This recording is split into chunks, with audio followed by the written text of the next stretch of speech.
and girls. Today I'm excited to start the next book in our series of Magic Treehouse books. This is book 4, Pirates Past Noon by Mary Pope Osborne. And we are about to start chapter 1, which is called Too Late. Here we go. Magic Treehouse series number 4, Pirates Past Noon by Mary Pope Osborne.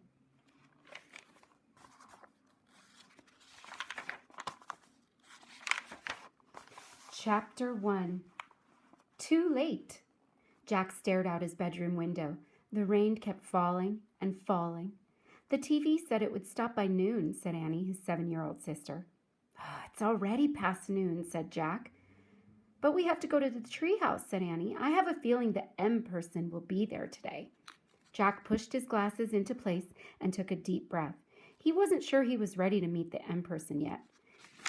The mysterious person who'd put all the books in the magic treehouse. Come on, said Annie. Jack sighed. Okay, he said. You get our raincoats and boots. I'll get the medallion and bookmark. Annie ran to get their rain gear. Jack reached into his drawer. He took out the medallion. It was gold. The letter M was engraved on it. Then he took out the bookmark. It was made of blue leather. It had the same M on it. Both M's matched the M that was on the floor of the treehouse. Jack put the medallion and the bookmark into his backpack. Then he threw in his notebook and pencil. Jack liked to take notes about important things. I got our rain stuff, called Annie. Jack picked up his pack and went downstairs. Annie was waiting by the back door. She was putting on her boots. Meet you outside, she said. Jack pulled on his raincoat and boots. Then he put on his backpack and joined her. The wind was blowing hard. Ready, set, go, shouted Annie. They kept their heads down and charged into the rainy wind. Soon they were in the Frog Creek woods. Tree branches swayed, flinging rainwater everywhere. Yuck, said Annie. They splashed through puddles until they came to the tallest oak tree in the woods. They looked up. Tucked between 2 branches was the treehouse. It looked dark and lonely against the stormy sky. Hanging from the treehouse was a rope ladder. It was blowing in the wind. Jack thought of all the books up there. He hoped they weren't getting wet. The M person's been there, said Annie. Jack caught his breath. How can you tell? He said. I can feel it, she whispered. She grabbed the rope ladder and started up. Jack followed. Inside the treehouse, it was chilly and damp, but the books were dry. They were all neatly stacked along the wall, just the way they had been the day before. Annie picked up a castle book on top of one stack. It had taken them to the time of castles. Remember the knight, she said. Jack nodded. He would never forget the knight who had helped them. Annie put down the castle book. She picked up the next book on the stack. It was the dinosaur book that had taken them to the time of dinosaurs. Remember, she said. Jack nodded. He'd never forget the pteranodon who had saved him from the Tyrannosaurus Rex. Then Annie held up a book about ancient Egypt. Meow, she said. Jack smiled. The Egypt book had taken them to the time of pyramids. A black cat had come to the rescue there.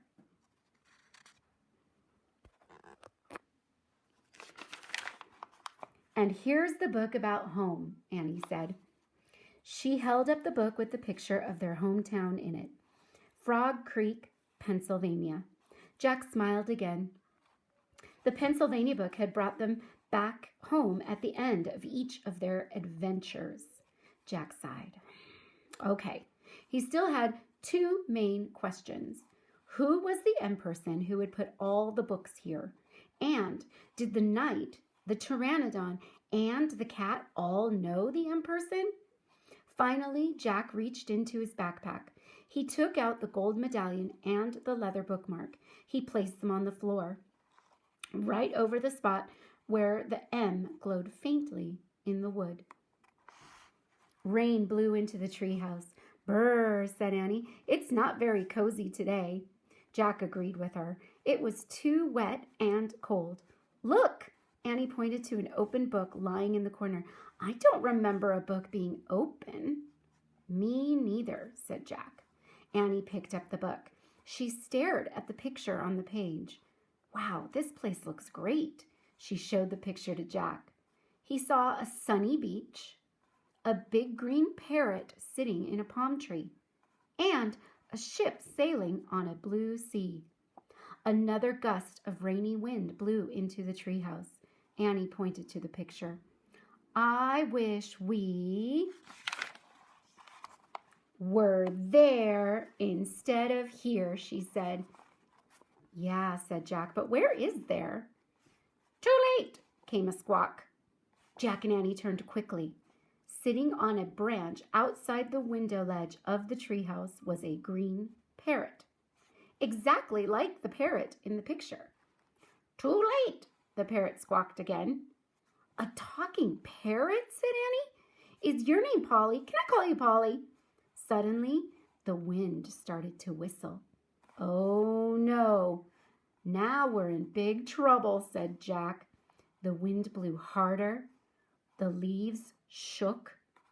The treehouse started to spin faster and faster.